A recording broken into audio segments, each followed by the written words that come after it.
அனைவருக்கும் வணக்கம். என் தாய் திரு இந்திய பெருநாடே, உம்மடி வளர்ந்த மழை மகளாம் JL ஷில்பி லாரட் பெலிஷியாவின் சிறந்தாழ் வணக்கம். என் உரைக்கு உரம் சேர்க்க வாய்ப்பு நல்கிய சுதந்திரா இயக்கத்திற்கு நன்றி பாராட்டி துவங்குகிறேன் என் உரையை. புதிய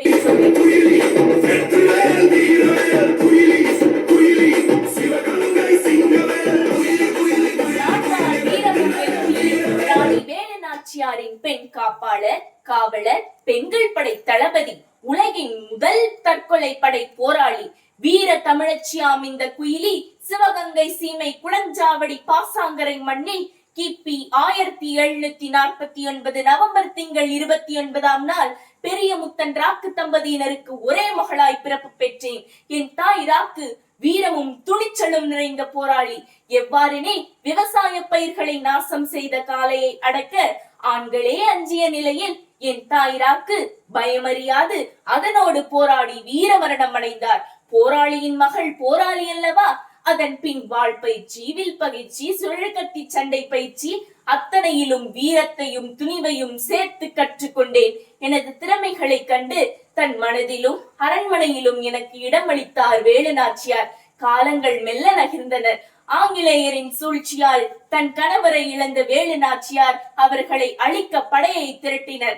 ஆனால் என் சிலம்பாட்ட ஆசிரியர் வெற்றிவேல் ஆங்கிலேயரின் உளவாளியாக செயல்பட்டு வேலுநாச்சியாரின் போர் ரகசியங்கள் பற்றிய ஓலையை என் மூலம் ஆங்கிலேயரிடம் ஒப்படைக்க முயற்சித்தார். ஓலையை படித்து விஷயத்தை அறிந்த நான் அக்கணமே வெற்றிவேலின் தலையை சீவினேன். இதை அறிந்த வேலுநாச்சியார் மெய் சிலிர்த்து என்னை அவரது மெய்காவலராக்கினார். மேலும் அவரது மகள் வெள்ளச்சி நாச்சியாரையும் அவரையும் எதிரிகளிடமிருந்து காப்பாற்றியதால் பெண்கள் படை தளபதியும் ஆனேன். அடுத்து ஆங்கிலேயர்களை எதிர்க்க வேலுநாச்சியாரின் ஆதரவாளர் படைகளோடு என் தலைமையிலான வான்படை, வளரிப்படை, கவர்கண் படை, வீச்சரிவாள் படை என பெரும் படைகள் விருப்பாட்சிக்கு விரைந்தன. இருப்பினும் ஆங்கிலேயரின் நவீன ஆயுதங்கள் சற்று அச்சத்தையே தந்தது. ஆகவே நானே ஒற்றராக மாறினேன். ஆங்கிலேயரின் ஆயுத கிடங்கை தகர்த்தறிய என் தந்தையோடு திட்டம் தீட்டினேன்.